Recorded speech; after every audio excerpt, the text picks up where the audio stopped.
ओम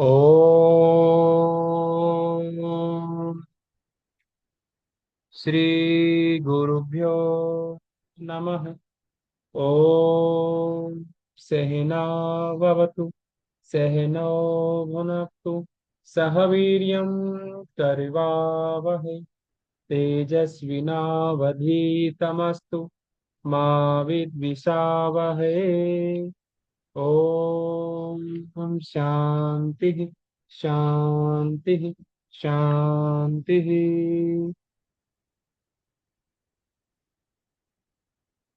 तो हम विभूतिपाद का स्वाध्याय कर रहे थे। विभूतिपाद में हमने देखा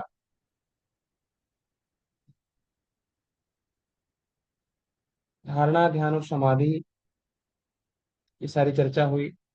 उसके बाद प्रणाम त्रय, निरोध समाधि और एकाग्रता प्रणाम, और फिर धर्म लक्षण और अवस्था प्रणाम भी देखे।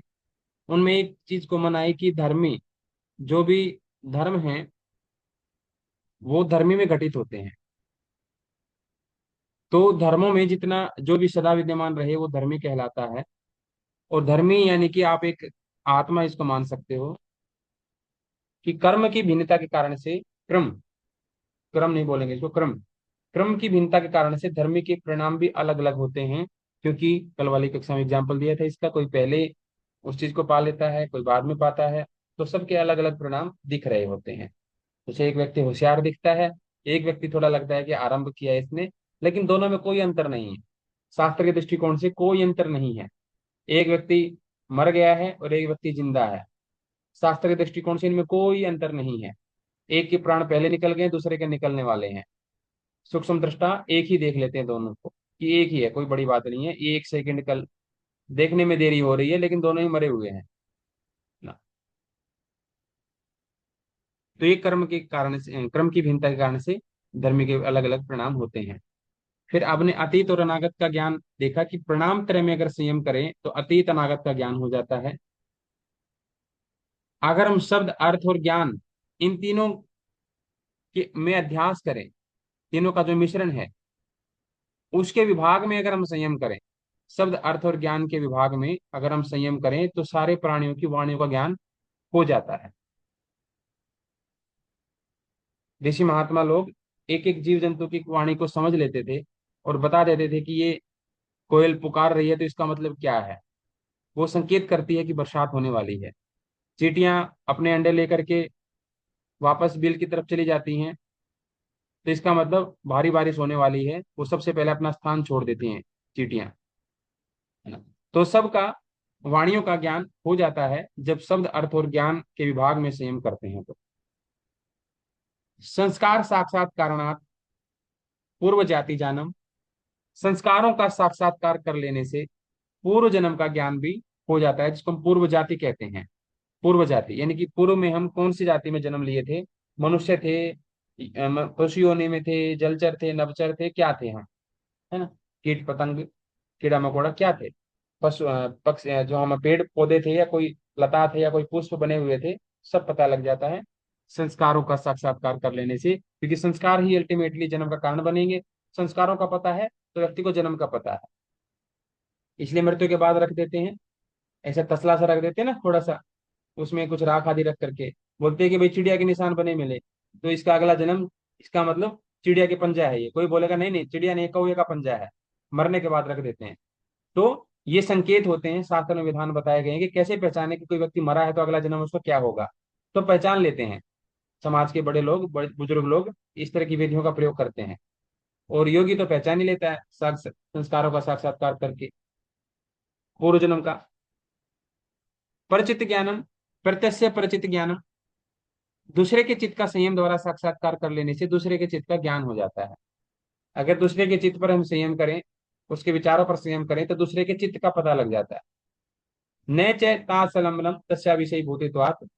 अब वो जो चित्त का दूसरे वाले का, हमने मैंने मान लो सौरभ के चित्त का मुझे पता लग गया या एक योगी को पता लग गया, तो अब ये अपने चित्त को बदल ले, अपना व्यवहार बदल ले, तो क्या मेरा जो ज्ञान प्राप्त किया था वो नष्ट हो जाएगा? नहीं नष्ट होगा। क्योंकि मेरे ज्ञान को मैंने जिस तरीके से मैंने ज्ञान प्राप्त किया है, उस ज्ञान में मैंने इसके चित्त को विषय नहीं बनाया था। मेरा ज्ञान इसके विषयों पर आधारित नहीं है कि अपना विषय बदलेगा तो मेरा ज्ञान वेस्ट हो जाएगा। नहीं, मैंने तो इसकी तरंगों पर ध्यान दिया था, मैंने तो इसके विचारों पर, प्रत्यय पर, तरंगों पर ध्यान दिया था। तो तरंग को तो ये बदल नहीं सकता, ये शब्दों का एक्सप्रेशन बदल सकता है, तरंग नहीं बदल सकता। तो मैंने तो तरंगों पर ज्ञान प्राप्त करके ही इसके चित्त का ज्ञान प्राप्त किया था, इसलिए मेरा जो ज्ञान है इसके चित्त का, वो विषयों से संबंधित नहीं है। ये कोई भी विषय बदल ले, मुझे विषयों से कोई लेना देना नहीं, मैं इसकी तरंगों को पकड़ूंगा और इसके चित्त का ज्ञान प्राप्त कर लूंगा। तो ये परचित्त ज्ञानम। अंतर ध्यान की शक्ति आ जाती है अगर हम अपने शरीर के रूप में संयम कर लेते हैं।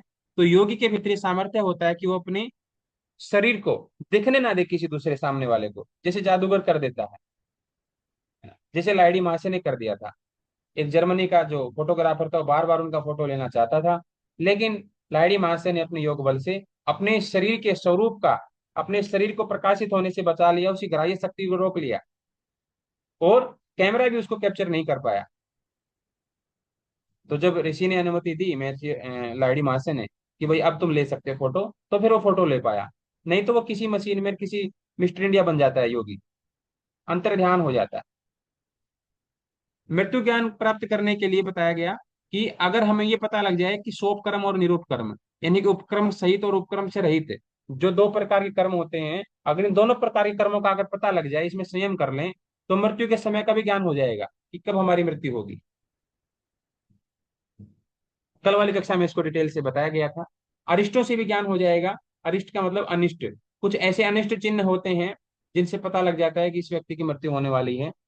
आयुर्वेद में तो इनका विस्तार से वर्णन है ही, है ना। स्वाभाविक रूप से भी बड़े बुजुर्ग लोग पहचान लेते हैं कि इसकी मृत्यु आ गई है। बोलता है ना कि मेरे को फलाना बुला बुला रहा है, फिर परिवार में पूछते हैं फलाना कौन है भाई ये, बोले कि ये इनके बुजुर्ग हैं, पहले मरे हुए थे।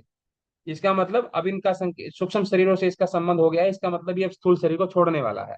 संकेतों से पता लग जाता है। वो क्या अनिष्ट चिन्ह है, उनसे भी मृत्यु ज्ञान हो जाता है कि ये व्यक्ति अब कुछ ही समय में मरने वाला है। जब उसका संपर्क प्रेत आत्माओं से या भूतों से होने लगता है, तो वो अनिष्ट का चिन्ह माना जाता है और उस व्यक्ति की मृत्यु फिर होने वाली है, ऐसा माना जाता है।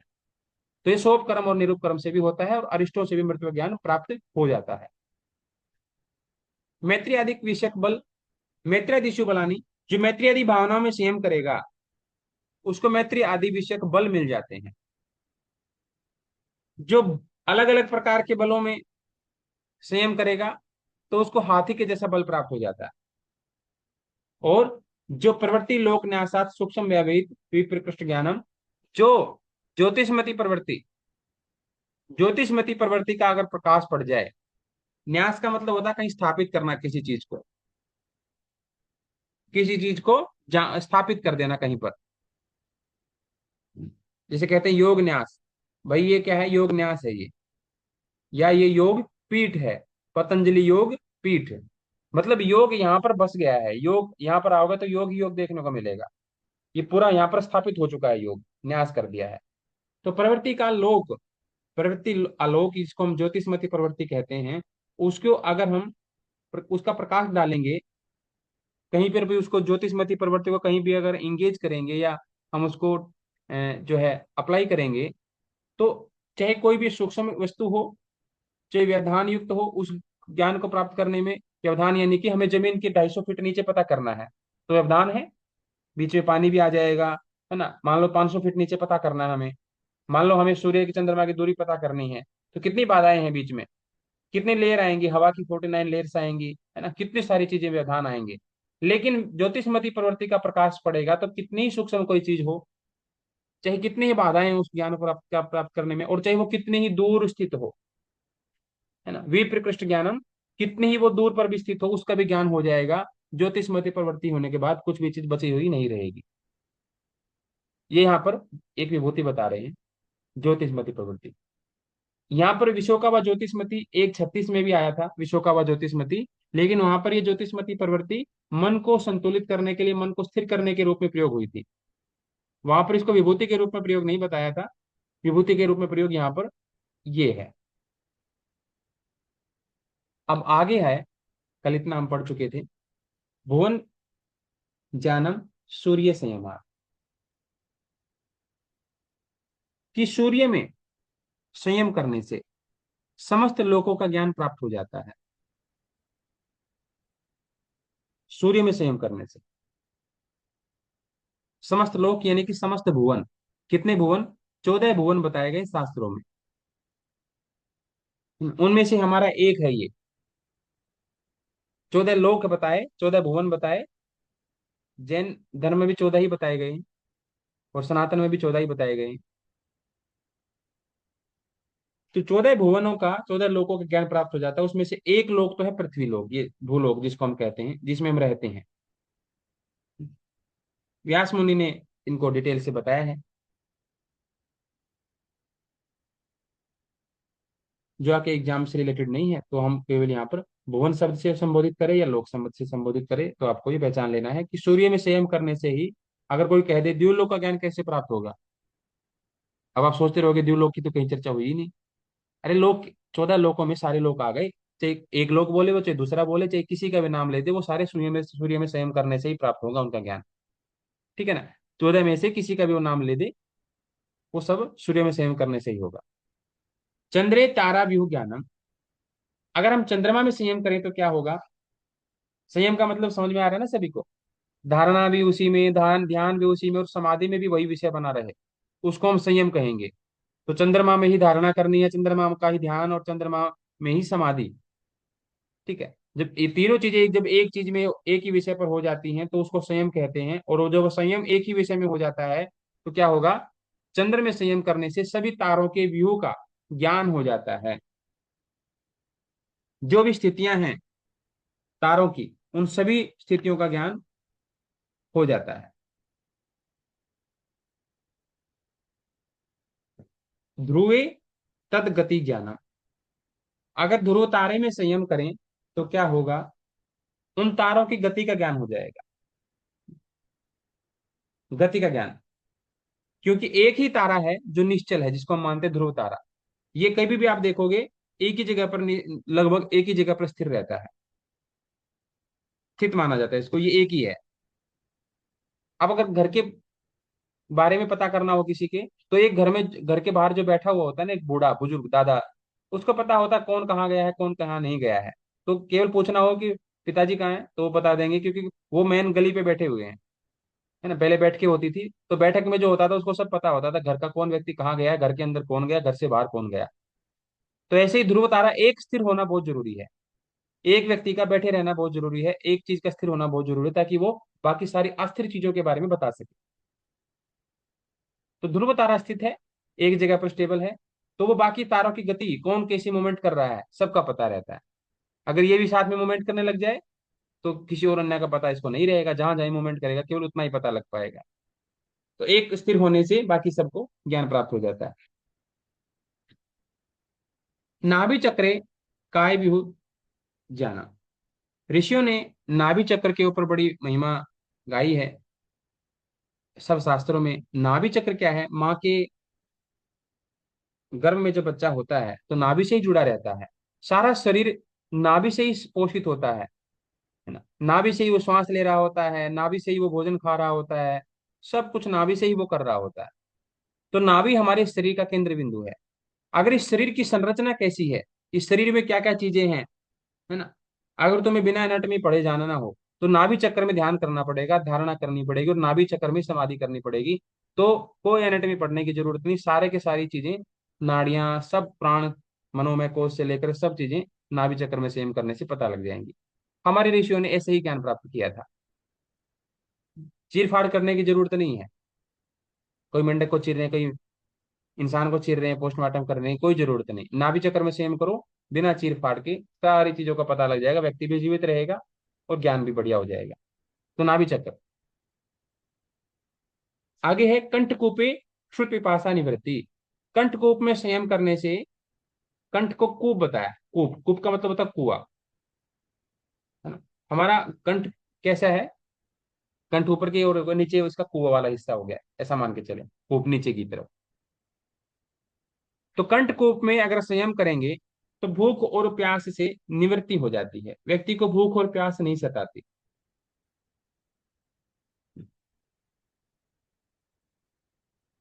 जैसे हम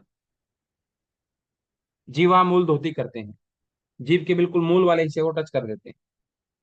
उससे थोड़ा सा अगर नीचे जाएंगे तो हमारा ये गला शुरू हो जाता है, इसको हम कंठ कह देते हैं। और उससे और नीचे जाएंगे, जिसके हम ठुड्डी लगाते हैं, जब गर्दन आगे से झुका के जालंधर बंद में जहाँ टच होती है ठुड्डी हमारी, उसको कंठकूप कहते हैं। गड्ढा जो है ना, जो गड्ढा सा होता है गले में, अगर उठा के देखिए थोड़ा गड्ढा सा होता है, वो हमारा कंठकूप है, जहां पर ठुड्डी लगाते हैं हम जालंधर बंद में। तो इससे भूख और प्यास की निवृत्ति होती है, यानी कि भूख और प्यास साधक को नहीं सताते।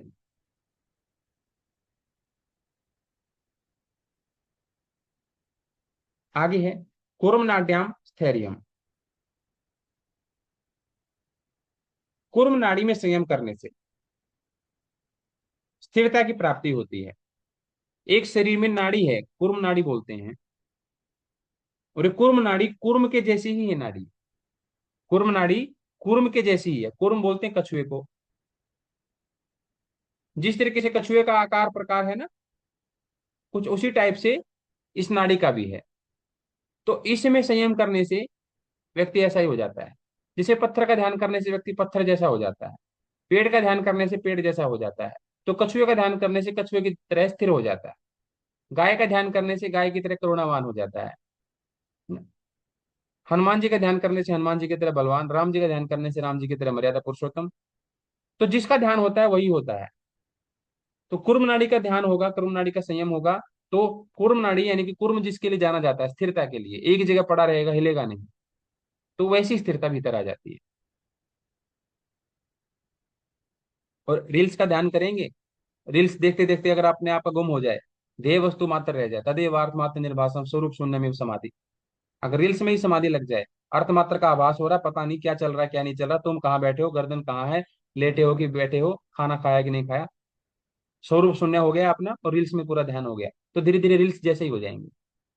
वैसे इतनी जल्दी जल्दी विचार चलेंगे, वैसे ही जल्दी जल्दी जुबान चलेगी, सब चीजें ऐसे ही ऐसे होने लग जाएंगी। जल्दी से चीजें याद होंगी, जल्दी से चीजें भूली जाएंगी।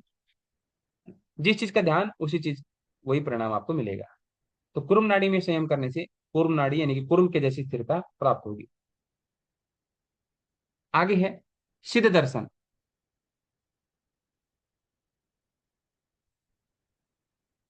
मूर्ध ज्योतिषी सिद्ध दर्शनम। मूर्धा ज्योति में संयम करने से, मूर्धा ज्योति में संयम करने से सिद्ध पुरुषों के दर्शन हो जाते हैं। मूर्धा ज्योति, दो चीजें होती हैं, जैसे जिसको हम ब्रह्म रंध्र भी कहते हैं, मूर्धा ज्योति भी कह देते हैं उसको, यानी कि मुर्दा वाले हिस्से में जो ज्योति विराजमान है, ब्रह्म रंध्र,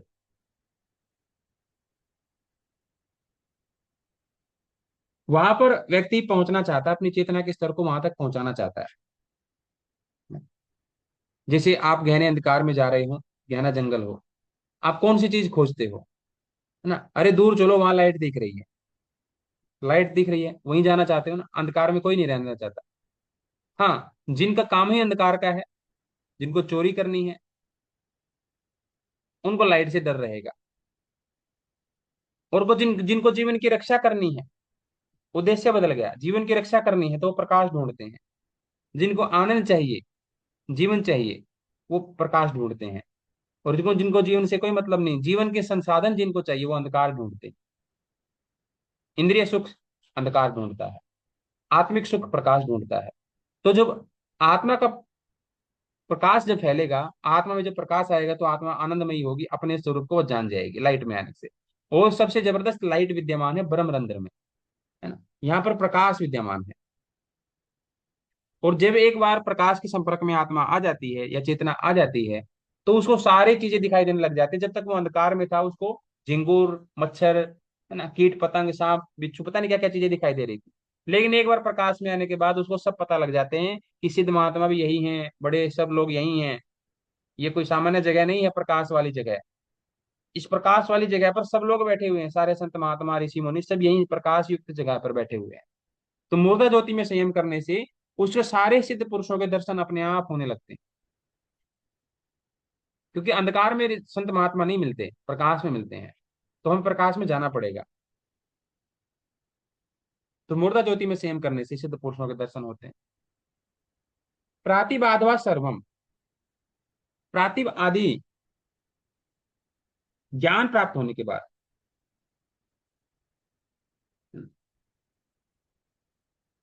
बिना किसी संयम के ही पहले कही हुई सारी बातों का ज्ञान उसको हो जाता है।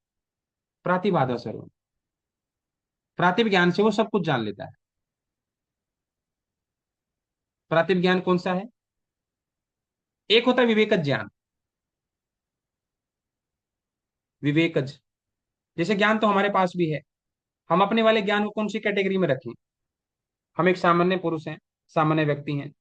हम कहेंगे हमारा ज्ञान इंद्रियों से उत्पन्न है। इंद्रिया सन्निकर्ष उत्पन्नम ज्ञानम प्रत्यक्षम, इंद्रियों के सन्निकर्ष से ज्ञान पैदा हुआ है हमारे भीतर। जितना भी नॉलेज है हमें, वो इंद्रियों ने ही दिया है।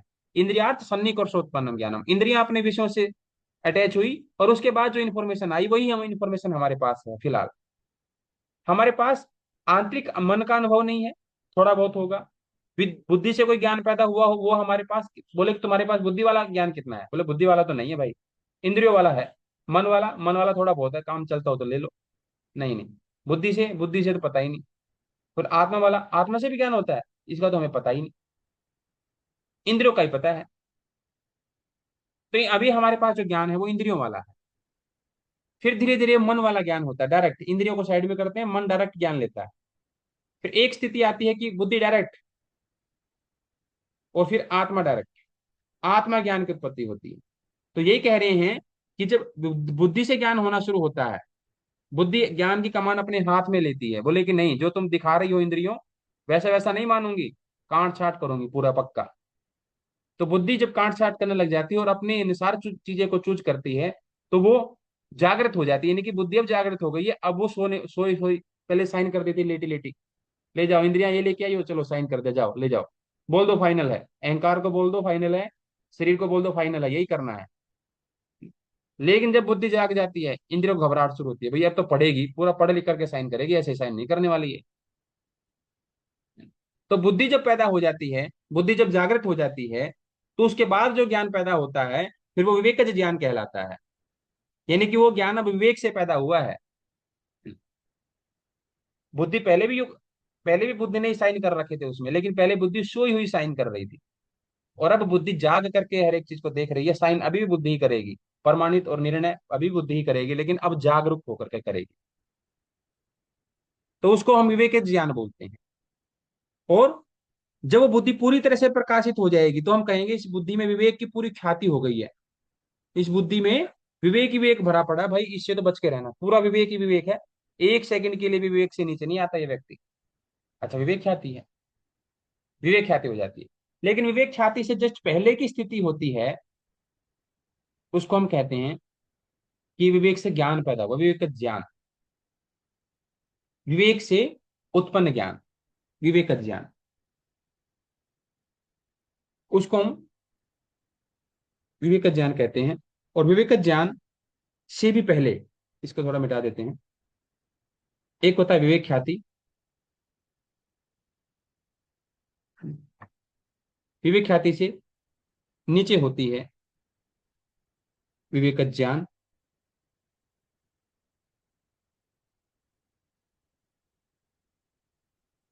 गड़बड़ हो गया, विवेकज, इसको मिटा दो, ज्ञान।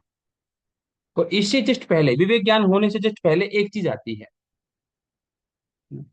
उसको बोलते हैं प्रातिभादवा सर्वम, प्रातिभ ज्ञान, प्रातिभ ज्ञान। ठीक है। प्रातिभ ज्ञान के बाद फिर विवेक ज्ञान उत्पन्न होता है, और विवेक ज्ञान आने के बाद फिर विवेक ज्ञान ही ज्ञान रह जाता है और कुछ नहीं रहता फिर। एक बार प्रातिभ ज्ञान आ गया, प्रातिभादवा सर्वम, इसमें व्यक्ति क्या होता है, सारी चीजों के बारे में जान लेता है। विवेक ज्ञान के उदय होने से पहले प्रातिभ ज्ञान का उदय होता है।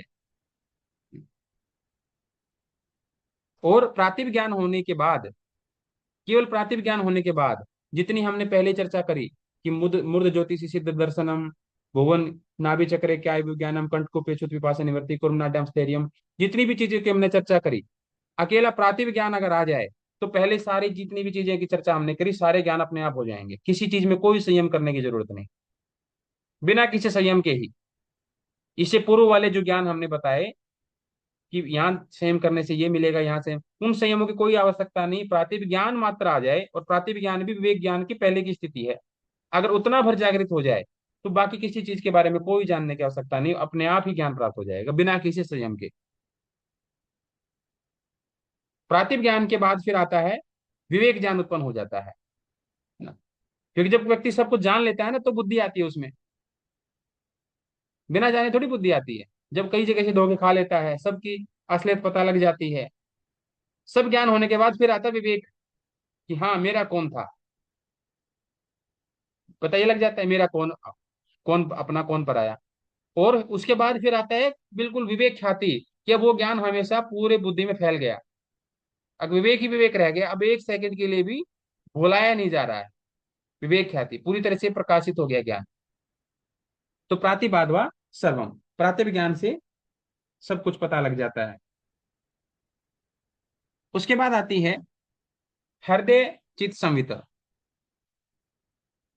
हृदय चित्त संवित, हृदय में संयम करने से चित्त के स्वरूप का ज्ञान हो जाता है। अब आप ये कह सकते हैं कि प्रातिभाव सर्वम, ध्यान रखना प्रातिभाव सर्वम में क्या बताया, बिना किसी संयम के ही ज्ञान प्राप्त हो जाता है। लेकिन कौन सा ज्ञान, इससे पहले वाले, ये ये ये सब चीजें है ना, ये सब इससे पहले वाले जो भी हैं। लेकिन इसके बाद वाले नहीं, ध्यान रखना, इसके बाद वाले नहीं। प्रातिभाव सर्वम इसी जगह पर कहा गया, 3:33 से पहले वाले जो ज्ञान थे वो वाले ज्ञान प्राप्त होंगे प्रातिभाव सर्वम से, उसके बाद वाले नहीं। एग्जाम का दृष्टिकोण से हम बात कर रहे हैं। तो चित्त स्वरूप का ज्ञान, हृदय चित्त संवित, हृदय में संयम करने से चित्त के स्वरूप का भी ज्ञान हो जाता है। चित्त कैसा है,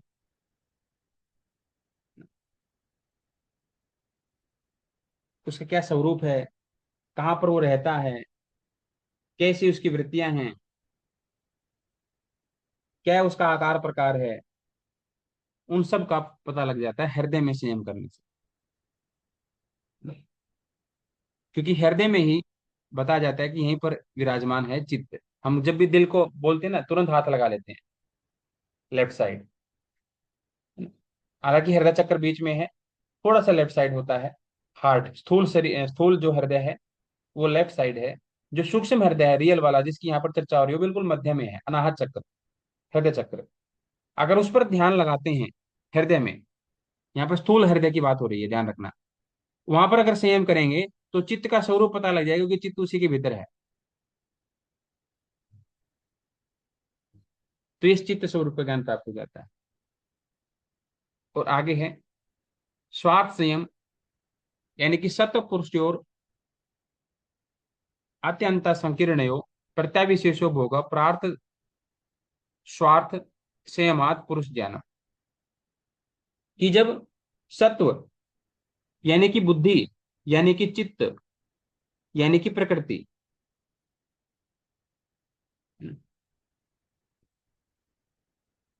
आप इसको चित्त कह लीजिए फिलहाल यहाँ पर, और या बुद्धि कह लीजिए, चित्त या बुद्धि, प्रकृति में तीनों गुण आ जाते हैं, इसलिए यहाँ पर सत्व शब्द से संबोधित किया है। तो केवल यहाँ पर चित्त आएगा या बुद्धि आएगी, क्योंकि चित्त भी प्रकृति का सात्विक परिणाम है, और बुद्धि भी प्रकृति का सात्विक परिणाम के अंतर्गत ही आती है। ठीक है। तो यहाँ पर सत शब्द से संबोधित किया। सत और पुरुष दोनों अलग अलग हैं, आत्मा और बुद्धि या चित्त, ये दोनों स्वरूप है प्रकृति के। इस अनुसार हम यहाँ पर प्रकृति शब्द प्रयोग कर सकते हैं। लेकिन अगर सत्व शब्द प्रयोग किया है, तो सत्य शब्द हमारा यहाँ पर बुद्धि या चित्त के लिए प्रयोग होगा। लेकिन वो बुद्धि या चित्त प्रकृति का ही एक हिस्सा है, तो इस रूप में इसको प्रकृति कह सकते हैं। लेकिन सत शब्द से हमें यहाँ पर बुद्धि या चित्त ही लेना पड़ेगा। ये दोनों अलग अलग हैं, प्रकृति और आत्मा, प्रकृति और पुरुष दोनों अलग अलग हैं, चित्त और आत्मा, बुद्धि और आत्मा दोनों अलग अलग हैं। इन दोनों की प्रतीति का जो अभेद है वही भोग है। यानी कि ये जब एक जैसे लगते हैं ना, जब ये प्रकृति और पुरुष एक ही लग रहे हों जिस समय पर, उस समय पर समझ लेना भोग हो रहा है। बोलते हैं ये व्यक्ति भोगी है। भोगी व्यक्ति का मतलब क्या है, इसको ये प्रकृति और पुरुष को एक मान रहा है, यही भोगी है। और ये योगी है, ये प्रकृति और पुरुष को अलग अलग मान रहा है, ये योगी है। ये अभेद दृष्टि है प्रकृति और पुरुष में, जिसकी अभेद दृष्टि है वह भोगी, और जिसकी प्रकृति और पुरुष में भेद दृष्टि है वो योगी। ठीक है। और इसमें क्या करना है, संयम करना है। जो उनका अभेद है उसी में क्या करना है, संयम करना है। कंटिन्यू। बोले कि ये क्या है जी, ये तो हो गया पुरुष, और प्रकृति कहाँ है, इसी के ऊपर बना दो प्रकृति। ये है प्रकृति,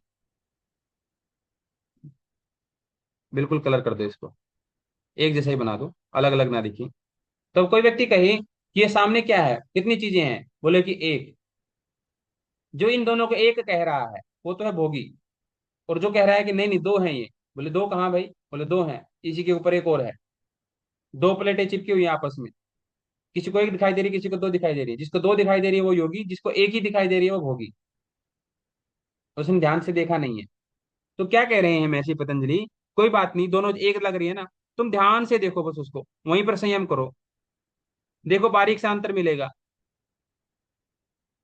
उसी में संयम करना है, उस अभेद में ही संयम करना है तुम्हें। दोनों एक लग रही हैं तो उसी में बस लगातार देखते रहो, धारणा भी वही, ध्यान भी वही, समाधि भी वही, देखते देखते डूब जाओ उसमें। तो तुम्हें क्या पता लगेगा, धीरे धीरे, धीरे धीरे तुम्हें पुरुष का पता लग जाएगा, नीचे पुरुष भी है दबा हुआ बेचारा, नीचे पुरुष का ज्ञान भी, नीचे पुरुष भी है, इस बात का पता लग जाएगा। कब, जब चित्त, सत्य या बुद्धि और पुरुष की अभेद प्रतीति में जब संयम करेंगे तो पुरुष का पता लग जाएगा। बोले पता तो प्रकृति का भी चला जाएगा, ऊपर वाली प्लेट भी दिखेगी, नीचे वाली भी। प्रकृति का पता होने से कुछ खास मतलब होना नहीं है, उनमें से एक का पता लग जाए तो दूसरे का अपने आप लग जाता है। तो यहाँ पर पता लगने की बात है पुरुष की, है ना। मैं तो बात ये है, तो महर्षि पतंजलि ने पुरुष शब्द को यहाँ पर किया कि पुरुष का ज्ञान प्राप्त करना, प्रकृति से हमें लेना देना भी क्या है, पता लग जाए नहीं लग जाए कोई मतलब नहीं, पुरुष का ज्ञान होना चाहिए। और तथा प्रातिभ श्रावण वेदना आदर्श आस्वाद वार्ता जायन्ते। और इस स्वार्थ संयम से क्या होगा, अगर तुम यहाँ पर स्वार्थ संयम करोगे तो क्या होगा, इसको बोलते हैं स्वार्थ संयम, है ना। क्या बोलेंगे इसको, स्वार्थ संयम। स्व प्लस अर्थ, स्व का मतलब आत्मा, कि तुम्हें संयम करना है तो तुम्हें क्या खोजना है, अपने आप को खोजना, आत्मा को खोजना, तुम्हें पुरुष को खोजना है। और पुरुष खोजोगे तो तुम्हें क्या पता लग जाएगा, पुरुष का पता लग जाएगा। और पुरुष का पता लग जाए, स्वार्थ संयम हो जाए, तो स्वार्थ संयम से क्या हो जाएगा, उस स्वार्थ संयम मात्र से अगर तुम आत्मा को खोजने का प्रयास मात्र करो। एक महात्मा से किसी ने पूछा, महाराज जी आपने ईश्वर को पा लिया क्या, बोले नहीं पाया भाई, काफी वर्ष हो गए, जीवन के 40-50 साल हो गए, अभी तक तो नहीं मिला। तो फिर क्यों इतनी, इसलिए तो अच्छा 40-50 साल में जो विवाह वगैरह कर लेते हो, सारे ग्रह गृहस्थी हो जाती। बोले कि परमात्मा नहीं मिला इसका मतलब ये थोड़ी ना कुछ ना मिला, तुमने पूछा परमात्मा के बारे में, वो तो नहीं मिला अभी। तो महाराज जी क्या मिला, इतना मिल गया तुम्हारी 10 पीढ़ियां तक भी नहीं पा सकती उसको। परमात्मा नहीं मिला उसके बावजूद ही बहुत कुछ मिल गया है। क्या मिला, बोले संतोष मिला, इससे बड़ा क्या होगा। संतोष मिला जीवन में, एक दृष्टि मिली, वास्तविकता पता लगी संसार की। तथा प्रातिभ श्रावण वेदना आदर्श आस्वाद वार्ता, केवल स्वार्थ संयम से ये तो चीजें ऑटोमेटिकली मिल जाती हैं। प्रातिभ, श्रावण, वेदना, आदर्श, आस्वाद, वार्ता, ये 6 सिद्धियां जो हैं अपने आप प्रकट होने लग जाती हैं जब हम स्वार्थ संयम मात्र कर लेते हैं। यानी कि परमात्मा, आत्मा, पुरुष और प्रकृति को खोजना शुरू बस कर देते हैं, 6 सिद्धियां तो उसी समय मिल जाती है। मतलब प्रक्रिया में भी सुख है, प्रक्रिया में भी रिजल्ट है। जैसे आप लोग क्या कर रहे हो, भाई तुम्हारा नेट जेआरएफ हो गया क्या, नहीं हुआ, तो फिर क्यों पढ़ रहे हो, 6 महीने से तुम क्यों पढ़ रहे हो। इसका मतलब नेट जेआरएफ हो गया, इसका मतलब ये नहीं है कि कुछ मिला ही नहीं है। नेट जेआरएफ तो हो ही जाएगा, बाय प्रोडक्ट है, वो तो होना ही है। उसके अलावा क्या तुम्हें कुछ नहीं मिला है, उसके अलावा बहुत कुछ मिला है। क्या मिला है, 6 सिद्धियां मिली है, प्रातिभ श्रावण वेदना आदर्श आस्वाद वार्ता। तो 6 सिद्धियां क्या हैं, अब हम प्रातिभ, सूक्ष्म, व्यवहित, विप्रकृष्ट बोध भविष्य को जानने में समर्थ हो गए हैं। श्रावण यानी कि दूर सुनने की क्षमता आ गई है। वेदना, दिव्य स्पर्श की अनुभूति हम कर सकते हैं। आदर्श, दिव्य रूप को भी देख सकते हैं। आस्वाद, दिव्य रस की क्षमता आ गई है। वार्ता, नासिका द्वारा दिव्य गंध सूंघने की क्षमता भी आ गई है। तो ये क्या है, ये सिद्धियां मिल गई हैं। और ये सिद्धियां क्यों जरूरी हैं? क्योंकि हम योग मार्ग में आगे बढ़ रहे हैं, तो कोई ना कोई ये तो कहने वाला होना चाहिए ना कि तुम ठीक जा रहे हो। शुरुआत में तो कोई ना कोई कह दे कि हाँ तुम ठीक जा रहे हो, तो उस समय तक ये सहायक है बस। ये सूचना देंगे कि तुम ठीक रास्ते पे जा रहे हो। अगर ये चीजें आ रही हैं तो तुम ठीक जा रहे हो। हालांकि ये चीजें ठीक नहीं है, ये छोड़नी पड़ेंगी तुम्हें। जब समाधि आएगी, समाधि से पहले तुम्हें बाधा महसूस होने लगेगी, तुमको छोड़ना पड़ेगा। लेकिन तुम बस पता लगने के लिए कि हाँ हाँ ठीक हो, जैसे तुम्हारे टेस्ट हो रहे हैं, तो ये सेम टू सेम क्वेश्चन थोड़ी आने वाले हैं। लेकिन शुरुआत में तुम्हें ये लगेगा कि हाँ हमारी तैयारी है, हमारे 100 क्वेश्चन में से हमने टेस्ट दिया था, तो हमारे 100 में से 100 के 100 ठीक हैं। इसका मतलब कॉन्फिडेंस, 100 में से 100 ठीक हो गए और तुम्हें अच्छा लग गया। लेकिन क्या यही वाला पेपर आने वाला है? वहां पर पेपर तो नहीं आने वाला है। लेकिन इससे इससे क्या, तुम्हारे भीतर आत्मविश्वास बढ़ गया। उस आत्मविश्वास से तुम्हारी मानसिक क्षमता बढ़ेगी, और बहुत सारे क्वेश्चनों का तुम हल अपनी आत्मविश्वास से, मानसिक क्षमता से दे दोगे, जो तुम्हें समझ में नहीं आएंगे। इसलिए जरूरी है बस, और कुछ नहीं इसका प्रयोजन है। 6 सिद्धियां समाधि में तो बाधक हैं, लेकिन व्युत्थान की दशा में ये साधक हैं, सहायक हैं, जब हम ऊपर उठ रहे होते हैं। तो ये 6 सिद्धियां बताई गई। तो बताया, ते समाधा उपसर्गा व्युत्थान सिद्ध ये, यानी कि ये जो होती हैं 6 सिद्धियां समाधि में तो बाधक हैं, लेकिन व्युत्थान दशा में ये सिद्धियां मानी जाती हैं, इनको माना जाता है।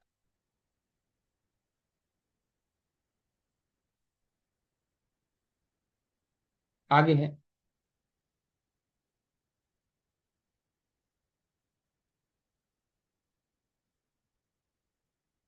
बंध कारण शैथिल्यात् प्रचार संवेदनाच चित्तस्य परशरीरा वेशः। बंधन के कारण से, कौन सा बंधन? कर्म का बंधन, है ना। हम एक ही चीज से बंधे हुए हैं, वो है हमारा कर्म, और हमें कोई चीज नहीं बांधे हुए है। एक ही चीज का बंधन है, वो है कर्म का बंधन। हमारा ही कर्मों से बंधन आ गया है। कर्मों के बंधन के रोकने और चित्त के संस्कारों की गति का अच्छी प्रकार से ज्ञान ज्ञान होने पर चित्त दूसरे व्यक्ति के शरीर में प्रवेश कर लेता है। अगर बस ये पता लग जाए कि जैसे एक व्यक्ति होता है, कंटिन्यू उसको शुभ कर्म और निरूप कर्म, दो प्रकार के फल वो भोग रहा होता है, जल्दी फल देने वाले, देर से फल देने वाले, है ना। जैसे आपने देखा होगा, कोई भी चीज आपके भीतर प्रवेश करानी है, मान लो मुझे आपकी बुद्धि में प्रवेश करानी है कोई चीज। पहले शरीर की बात कर लेते हैं, इसको समझिए थोड़ा सा। अगर मुझे आपके शरीर में यानी मुख के जरिए कोई चीज प्रवेश करानी है, तो कब हो सकता है? मान लो आप खाना खा रहे हो, तो अब कोई दूसरा मुझे निवाला आपके मुंह में डालना है, तो कब जाएगा वो?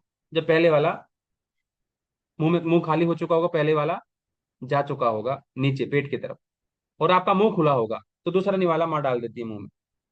मुंह बंद रहे तो भी नहीं जा सकता। इस शरीर की बात होगी मोटा मोटी। अगर हमें किसी के मन में कोई बात डालनी हो, तो कब होगा? शरीर का तो पता लग जाता है, मुंह खुला हुआ है तो इसका मतलब शरीर में अब कोई भी चीज पेट में डाली जा सकती है, मुंह खुला हुआ है व्यक्ति का, तो वो संकेत है कि अब इसके पेट में कुछ भी डाला जा सकता है। मन का, मन में कोई चीज डलेगी कि नहीं डलेगी, कैसे पता लगेगा?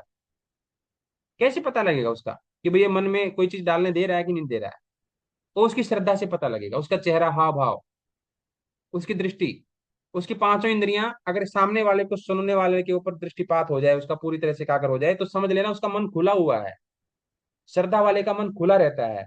श्रद्धा मान लभते ज्ञानम, श्रद्धा वाला ही ज्ञान को प्राप्त कर सकता है, क्योंकि उसी का मन खुला हुआ, उसी की बुद्धि खुली हुई है। शरीर का तो मोटा मोटी पता लग जाता है, मन का पता लगता है श्रद्धा से। भाई ये ज्ञान ले भी पाएगा कि नहीं ले पाएगा, श्रद्धा से पता लग जाएगा। जो श्रद्धा नहीं कर रहा उसको दो मत, यानी कि उसको भूख नहीं है अभी, मुंह खुला हुआ नहीं है, तो क्यों वेस्ट कर रहे हो? नहीं दिया जाए उसको ज्ञान। तो श्रद्धा मान लभते ज्ञानम, मुंह खुलने का संकेत है। तो अब बात करते हैं एक चित्त का दूसरे शरीर में प्रवेश करा देना।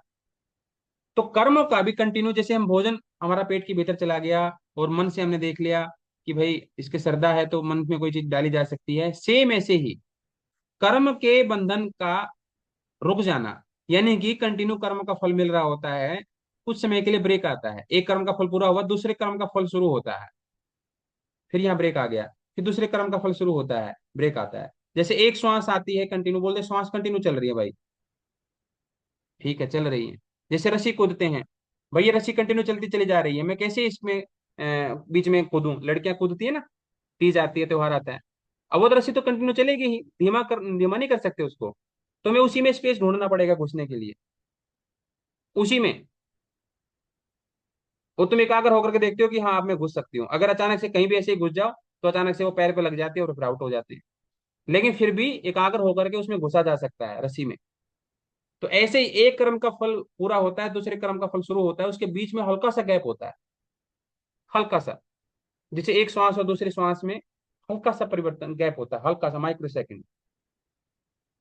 तो ये पता लग जाए कर्म के बंधन का रुकना, उचित के संस्कारों की गति का अच्छे प्रकार से ज्ञान होना, इतने से ही स्पेस में एक योगी क्या करता है, दूसरे के शरीर में तुरंत प्रवेश कर जाता है, इतना समय पा करके ही। जैसे अब बोलते हैं किसी को भूत प्रेत आ गए, भूत प्रेत कब उसको प्रवेश डालते हैं, अगर वो पूरी तरह से एकाग्र हो जाए, डर जाए, बस डर गया इसका मतलब उसका मुंह खुल गया, उसके मन का उसकी चेतना का मुंह खुल गया, अब एक वोट डालना है, दो वोट डालना है, कोई भी डाल दो उसमें, और एक व्यक्ति निर्भीक है, बिल्कुल डरा हुआ नहीं है, अब तुम सामने 10 वोट नाचते रहेंगे, तुम उसके भीतर प्रवेश नहीं करेगा। जैसे सकारात्मक चीजों को लेने के लिए श्रद्धा जरूरी है, नकारात्मक चीजों को भीतर लेने के लिए डर जरूरी है, बस। नकारात्मक चीजें डर के कारण से प्रवेश करती हैं, सकारात्मक चीजें श्रद्धा के कारण से प्रवेश करती हैं।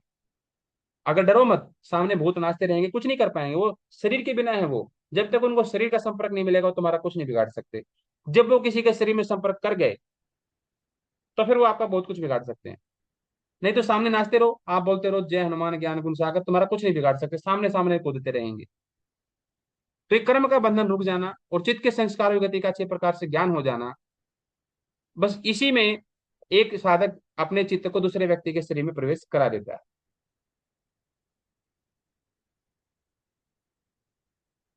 उद्यान ज्याज जल पंख कंटकादि स्वंगप उत्क्रांतिश्च। अगर हम उदान नामक प्राण पर विजय प्राप्त कर लें तो योगी जो है ना, जल कीचड़ कांटों के प्रभाव से रहित हो जाता है। ये उदान नामक प्राण एक साधक को ऊंचा उठाने वाला होता है, ये ऊंचा उठाता है, लेकर के जाता है, विभिन्न लोकों में लेकर के जाता है, अलग अलग ग्रंथों में बताया, विभिन्न लोकों में लेकर के जाता है, यानी कि ऊपर उठाता है। तो स्थूल रूप से ये इतना ऊपर तो उठा ही देता है कि ना तो तुम जल से स्पर्श करो, ना कीचड़ से, ना कांटों से, थोड़ा सा ऊपर की ओर रहो, उनके ऊपर चलो भी, जल के ऊपर तो डूबो नहीं, कीचड़ में तुम्हारा पैर फंसे नहीं, कमल के पत्र की तरह से बिल्कुल निर्लिप्त रहो, कांटे कांटों के ऊपर चलोगे तो चुभेंगे नहीं, और अगर मर भी जाओगे तो ऊर्ध्व गति को ही जाओगे, यानी कि ऊंचा उठा ऊंचा ही ऊंचा उठ रहा व्यक्ति है ना, ऊंचा ही रहेगा, ना जल में डूबे, ना कीचड़ से धसे, ना कांटों के प्रभाव से वो प्रभावित हो, और मर भी गया तो ऊर्ध्व गति को ही जाएगा, उदान नामक प्राण पर विजय प्राप्त करने से, संयम करने से, ये बताया। यहाँ पर उदान ज्यात है ना? उदान ज्यात शब्द है, ज्यात यानी कि उदान को जीत लेने से, जीतना पड़ता है, तभी जाकर के ये हमारे अनुसार काम करते हैं। अभी मन हमारे अनुसार काम करता है क्या? नहीं करता, ये अपनी मनमानी चलाता है। हमारी आंख हमारे अनुसार देखती है, कुछ नहीं देखती है हमारे अनुसार, अपनी मर्जी से चलती है, अपनी मर्जी से हमें इन्फ्लुएंस करती है कि मैं देख रही हूँ, तुम भी मानो कि हाँ तुम यही देखना चाहते थे, हम बोलते हैं दोनों हाथ जोड़ करके हाँ जी यही देखना चाह रहे थे हम भी, फिर कान बोलते हैं मैं सुनने जा रहा हूँ वहां चुगली किसी की, भली बुरी बातें, और तुम्हें ये बोल देना है जब तुमसे कोई पूछा जाए कि हाँ मेरी भी यही मर्जी थी। हम कौन? हम आत्मा, हम ऐसे हाथ जोड़े बैठे रहते हैं कि हाँ हाँ सुन लो, मैं कह दूंगा कि जब कोई पूछेगा कि मैं भी सुनना चाह रहा था। अभी हमारी हालत ऐसी है, यानी कि आत्मा बलहीन, आत्मा अभी बलहीन है, और बलहीन को आत्मा छोड़ देगी थोड़े दिन बाद, और जब बल आता है तो हम कहते हैं आंखें बंद हो जाओ, अभी नहीं देखना कुछ, जी गुरु जी बंद, कान बंद बंद। तो उदान ऐसे विजय प्राप्त करेंगे जब उदान पर इसी तरीके से विजय, कि उदान अभी तो स्वाभाविक रूप से जहां जा रहा है वहां गति कर रहा है, नहीं उसके बाद उदान अभी ठहर जाओ, हम कहेंगे तब प्राण ठहर जाओ, अपान ठहर जाओ, सारे प्राणों पर ऐसे अलग अलग से विजय हो जाएगी, अभी अपनी मर्जी से सब चल रहा है। क्योंकि अभी इनको नियंत्रण करने वाला सोया हुआ है, बाहर गया हुआ है, कहीं विदेश गया हुआ है, आत्मा। तो उदान नामक प्राण पर विजय प्राप्त करने के बाद जल कीचड़ कांटों के प्रभाव से व्यक्ति रहित हो जाता है और मरते के समय ऊर्ध्व गति को प्राप्त हो जाता है। अगर समान वायु को और जीत लें तो क्या होगा? समान ज्याज ज्वलनम। समान ज्यात ज्वलनम, नहीं आना चाहिए यहां पर बीच में, ज्वलनम। तो इससे योगी का शरीर दीप्तिमान हो जाता है, चमक उठता है उसका शरीर। अब ये समान वायु अगर जीती नहीं गई तो क्या होगा? कभी भोजन पचा देते, कभी नहीं पचाती है, इसके मन मर्जी चलती है। समान वायु कभी पचाएगी, कभी नहीं पचाएगी, हमारे अनुसार थोड़ी काम करती है ये। लेकिन जब समान वायु को जीत लिया जाएगा तो इसको भोजन पचाना पड़ेगा, और ये पचाएगी तो शरीर में कांति आएगी।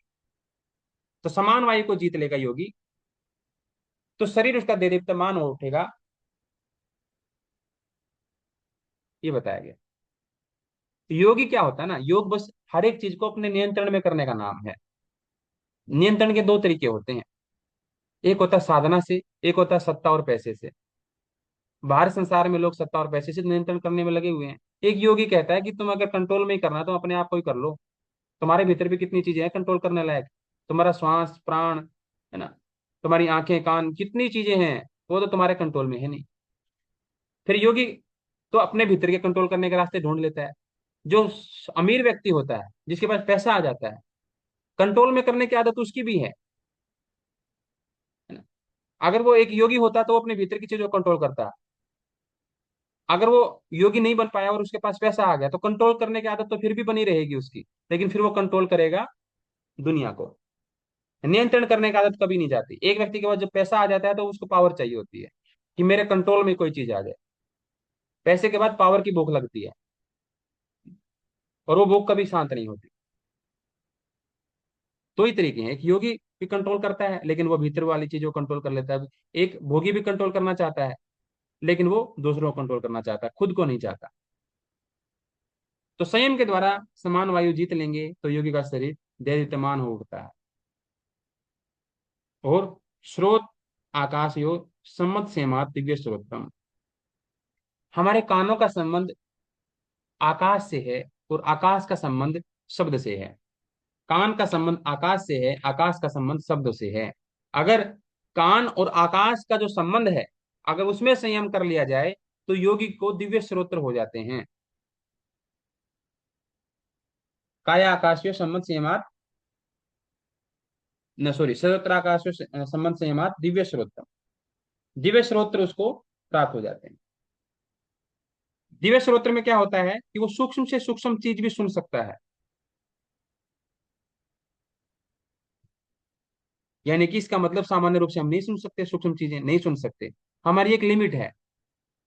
हम अगर उस डेसिबल से ज्यादा अगर साउंड होगी तो भी हम नहीं सुन सकते, अगर उस रेंज से कम साउंड होगी तो भी हम नहीं सुन सकते। इंसान एक लिमिटेड लिमिटेड रेंज है, उसकी लिमिट रेंज है, उस तक ही वो सुन सकता है।